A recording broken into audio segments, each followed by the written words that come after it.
Most parents dream of the day their kids get their diploma and fly the coop. The problem is all too often these days those degrees don't command salaries which allow today's graduates to earn enough money to live on. ABC 7's Jess Dowdrick joins us now to explain what it's like for millennials here on the Suncoast. Jess. Alan, in New York, a set of parents took their 30-year-old son to court to evict him because he was still living at home. Now, while this may be an extreme situation, the basis is very real. Studies every 3 millennials are still living with their parents because they just can't afford to live on their own. Bradenton native Haley Hockenberry graduated from the University of Central Florida last May. She still vividly remembers the struggle of searching for her first full-time job. A month went by, 2 months went by, and I spent a lot of time trying to make it happen, and it just wasn't. She wasn't alone. Most of the people that I knew and that was in my graduating class didn't have jobs set up.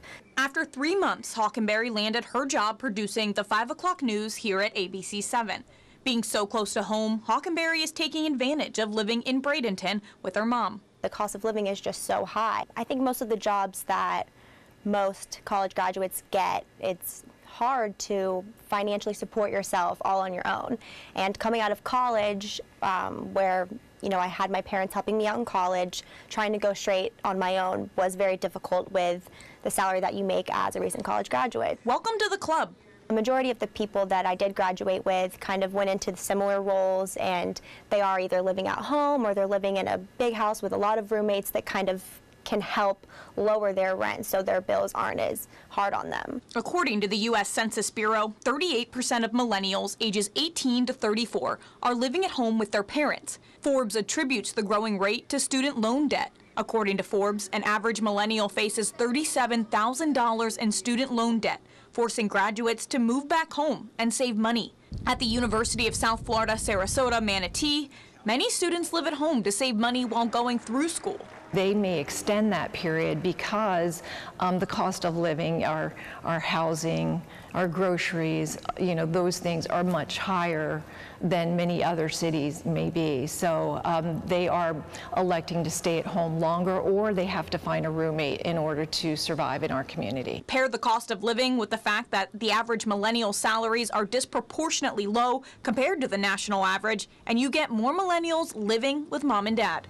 Career Source Suncoast works with a lot of millennials to help them find jobs with livable salaries. We're seeing in the high 30s to low 40s, but again, it just depends on what type of career they're looking to get into. So you're going to have a different salary for a teacher than you are for an accountant. Here are some of the entry-level average salaries for different jobs here on the Suncoast. According to Career Source Suncoast, entry-level teachers make $28,000 a year.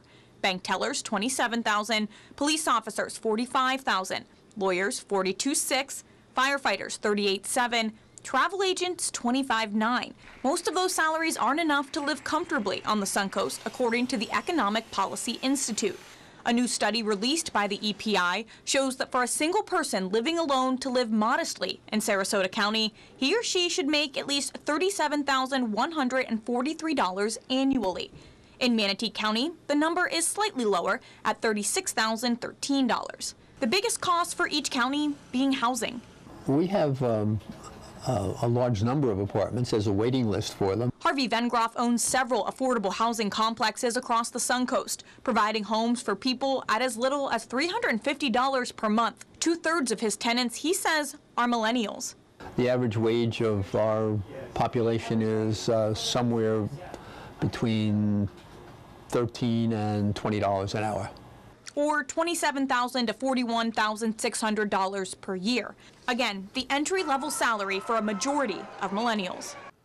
If you go on our website, mysuncoast.com, there's a list of almost 500 different careers and jobs here on the Suncoast. It compares how much an entry-level position makes, so those millennials that we're talking about here, compared to someone who is experienced in the position. It's quite an interesting comparison, Alan. Jess, thank you. Up next, 2 millennials, an economist and Sarasota's most affordable housing expert. The rent is cheap at the Trapezoid.